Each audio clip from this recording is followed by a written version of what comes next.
we have a treat for all of you that will get you barking for more. Now, this morning, we will uncover the story of our loyal companions who stuck with us through time, good or bad days, it doesn't matter, at every turn of civilization. Now, Assistant Professor and Historian Ian Alfonso joins us live in the studio to tell us about his book, Dogs in Philippine History, which will surely change the way that you think about aspens. It's a beautiful day. Ian Alfonso, maraming salamat. Thank you very much for joining us. Good morning, Paolo. Good morning, Ian. Good All right, morning. Ian, first of all, congratulations on the book. It looks fantastic. It looks great. Can you tell us a bit first and foremost, why did you decide to write about dogs in Philippine history? And of course, just how deep is the actual connection between Philippine history and yung mga furry companions natin? Actually, I started writing it in 2013. So it was 10 years in the making, no, na Wow. book. Pero college pa lang ako when I conceived it, no. I think around 2007 or 2008. Kapag pumapasyal ako sa mga bookstore sa mall, parang kako sa ibang bansa, ang daming books about their dogs. And then, bakit kaya Pilipinas wala? But, of course, yung pagbuo ko ng libro na yan ay by accident. So, walang funding, as in nothing, ano. And then, I just decided na maglagay lang ng folder sa desktop ko sa office. And then, kapag may na-encounter ako along my research, doon ko nilalagay yung mga photos, mga illustrations, and sources. And then, around 2015 or 2016, a friend of mine recommended na, ba't di mo pa gawan ng mga write-ups? Instead of having a book originally, parang photo book lang siya ng mga photos, illustrations of dogs. And then, sa hindi ko na-expect na kumapal siya. And when historians and my colleagues in the discipline of history learned that I have this project, nagpapadala sila ng mga sources. Okay, And then, okay. so it was actually a bayanihan of the discipline of history.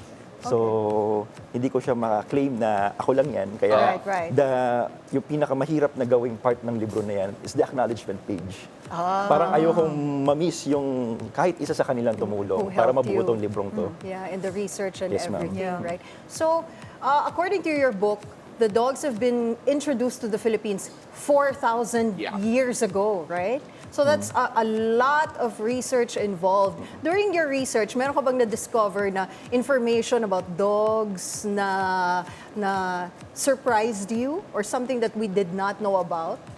I think the reverence and the respect accorded by our ancestors to native dogs, especially the aspens. Okay. No? So there was this historian named Father Francisco Ignacio Alsina who wrote the History of the Visayas in 1668. Meron siyang isang buong chapter dedicated only for cats and dogs Oh. Really? in the lives of our ancestors in the Visayas. Okay. At binabanggit niya doon na wiwirduhan siya. Bakit sa Pilipinas, hinahalikan ng mga aso? Because maybe back in Spain, hindi nila ginagawa yan. Nasa labas lang ang mga aso. And then may sariling kumot. And then talagang ang description niya nga sa mga Pilipino ay the regard these people, our ancestors, being accorded to the dogs is incomparable to the whole world. And that was in 1668. Okay. So ibig sabihin, yung ating pagrespeto sa mga aso, hindi na bago. But Right. take note, these were native dogs, the aspens. Aspens, yes, No, not yes. the... Yung mga may breed. Hindi yung mga may breed. It's funny that you mentioned that people back in the day, like 4,000 years ago, they respect the aspens. You know, I think there's a stigma now, and it makes me sad as an animal advocate, that now they're looked down upon, correct? Where do you think that switch happened throughout time, and why do you think that happened? I think their role was diminished because of colonization. The central role of our dogs in the life of our ancestors were mostly on hunting. That's why yung ating Philippine term for hunting is pangangaso. The root word is aso, to be with dogs. Okay. And in the Visayas, pangangayam. Ayam is dog also in the Central Philippine languages in Mindanao. So, nung dumating ang mga Kastila, parang sinabihan nila yung mga ancestors natin na huwag na kayong umalis sa mga bayan nyo, huwag na kayong mamundok, magpunta sa gubat, meron naman kayo dyan mga baka, source of protein. And also, kasi ayaw kasi ng mga Kastila na lumalayo yung mga Pilipino because pag pumunta ka ng bundok at gubat, parang nagre-rebelde ka na. So, kumbaga, na-diminish yung role ng mga aso, dumami sila hanggang sa naging nuisance na sila sa paligid. And also, malaking factor din dyan was the rabies. Because the Spaniards instilled in the minds of the people na automatic yung mga Philippine dogs ay carrier ng rabies. Yeah. Not Oh, the that's so sad. not the yung mga may breed, no? And do you think that's going to change anytime soon, the stigma towards aspens? Do you think it's going to be a positive one eventually, or you don't think I think that's gonna happen? seeing our countrymen naman, no, kapag may mga issues about aspins, talagang ang laki ng ang laki ng tawag dito, suporta rin kahit paano ng mga Yeah, Pilipino yeah. no sa aspin. Pero yun nga, hanggang Facebook na lang ba tayo? Kasi ang Right. daming aspin sa paligid, the stray dogs, That's no? not- I know, na it makes me sad. nangangailangan din sana ng Filipino home, a loving Filipino home, no? So let's translate our being keyboard warriors into into action, no? Right. Preach, always Yeah. adapt, don't shop. Yes. Exactly. So- Yeah, when you take a look at the history that you've written, syempre, I was going through the book a while ago and medyo nagulat ako that there are actually signs of it throughout Philippine culture. I mean, like there you've documented yung mga statues to dogs, you documented little monuments to dogs as well. Nagulat ka ba that the reverence that we had in the past in some ways still kind of shows its way in Philippine culture today? Yes, definitely. No? Kailangan lang talagang ma-realize ng mga Pilipino na hindi na bago itong mga ginagawa nating mga excesses no? sa mga aso natin. Ano? Na... May stroller ba sila dati para sa mga aso? I don't know. Pinapatamaan mo ba ako doon? Yes. Siguro dahil na rin sa, siguro, alam na natin noon pa man na ang mga aso ay kasakasama kapag nakikita natin sila, uuwi tayo sa masalubong. Kaya siguro gano'n na lang kalapit ang mga Pilipino sa aso. Basta let's emphasize na hindi na bago ang ating pagtingin sa mga aso. At yan ay sa kasaysayan na. Right. And now, something new though is that apart from yung version ng book na to, si Mo is holding the puppy edition. Puppy Yeah. edition. So, How may difference ba yan o perfect sa is form this? lang? Sa Can you give us an idea yes. of bakit may Model. puppy edition? Yes, actually, magkamukha lang ang laman. Oo. Na medyo may kamahalan kasi yung malaki, no? So, So for yeah, students. Yes, opo. Ayan, Kasi yes. kapag mode aside, kapag po book signing, pumipila yung mga bata, mga estudyante. Naaawa ko dahil ang pinapipirma nila hindi libro, postcards. Kasi pinamimigay ko yung mga postcards ng dogs, no? May version ng postcards yan. Okay. So sinasabihan ako ng mga estudyante, "Sir, ito lang muna po papapirma namin. Sana makabili din kami someday." Okay. So nagka-Christmas bonus ako, kinausap ko yung kapatid ko, baka pwedeng matulungan mo ako mag-produce ng small version.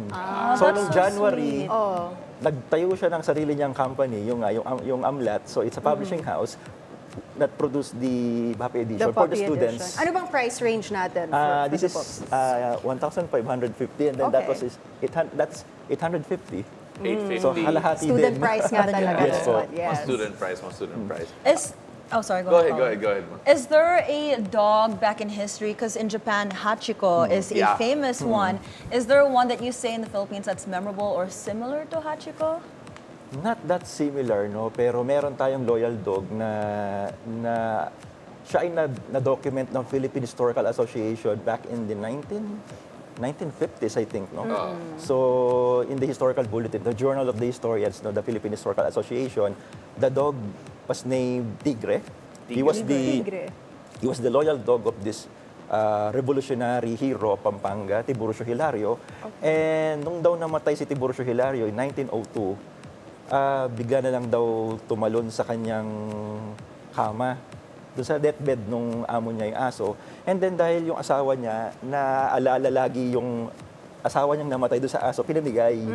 And then doon lagi nakakawala yung aso. Yeah. At nakikita nila yung aso from San Fernando, pumupunta pa doon sa libingan ng amo niya sa Bacolor, Pampanga. So, for 2 weeks daw, ganoon ang ginagawa niya araw-araw. Parang At namatay na lang yung aso doon sa puntod Oh my ng God, that aso. makes me so And then, sad. I'm gonna cry. this is the good thing. In the early 2000s, the city government of San Fernando, Pampanga commissioned a monument for Tiburcio Hilario. And our artist, Toym Imaw, when he learned the story, hindi lang yung statwa ni Tiburcio Hilario ang ginawa niya. Gumawa siya ng separate dog.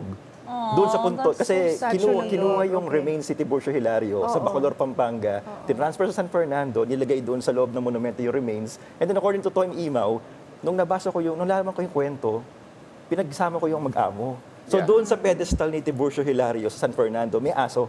Parang pinagsama niya, in spirit yung dalawa. That's beautiful. Oh, ang ganda. You take a look at that. First of all, Aspin mo si Tigre. Hindi siya na-define. Hindi siya na-define. Is there any siguro famous, would you know who the most famous person is na Pinoy who actually had an Aspin? Or is that something medyo lost to history? I think not necessarily lost to history, but naging icon siya noong 1990s. Saber. Saber, the dog, the wonder dog, no? So, he starred in a couple movies, right? Yes. He's an Aspin At sa iba't ibang mga commercials. Yeah. Because in the 1990s, I think 1997,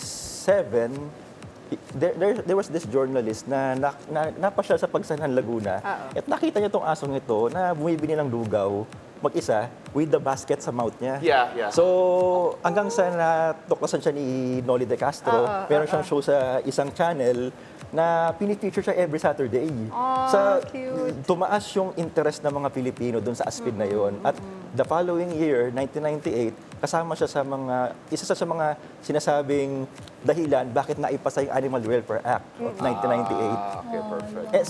Saber was discovered by his owner sa isang kanal sa Pagsanhan, Laguna. Yeah. Ayun. So, ang ganda ng story niya dahil siya ata yung, I think, the earliest known Aspin na nagkaroon ng ganoong not only national national acclamation but naging global, nagka-interest yung tao sa kanya. Yung ibang bansa rin sa kanya. Is there, would you say, looking in your history, looking at all of the interactions between Filipinos and yung mga aso nila, who would you say is the most iconic dog in Philippine history? Meron ba tayong ganon? Or is there someone that really stands out to you? Hindi ko pa yan na pag-iisipan. Kasi hanggat maaari, pantay-pantay sila. I understand. Yes, at kung pwede pa, may ma-discover pa tayong iba na maisama. That's why the Philippine Postal Corporation last year issued the special 8 stamps to commemorate the 8 historic dogs in the Philippines. Yes, and I want to get my hands on those stamps. From the dogs of Rizal down to the latest dog of there was this dog, Aspin, named Kabang. Yeah. Ito yung naputol yung nguso niya. Niligtas niya yung mga amo niyang bata sa Zamboanga City. So at least, meron tayong contemporary hero dog. Okay. Yeah. All right, so before we let you go, can you tell us how we can purchase the dogs in Philippine history and of course how we can follow you sa social media mo? Yes, we created the Facebook page for the book para naman at least ma-disseminate yung information. Kaya sabi ko sa mga kaibigan ko, i-download nyo lang yung mga captions, pwede nyo nang gawing libro ako. Kasi nilalabas namin para magkaroon ng awareness. No? So, both editions are available via Shopee. So, just search Dogs and Philippine History on Shopee. And meron ding physical bookstore siya, Solidaridad in Padre Paura, Manila. And also at the University Hotel sa UP Diliman, the bookstore of University Hotel.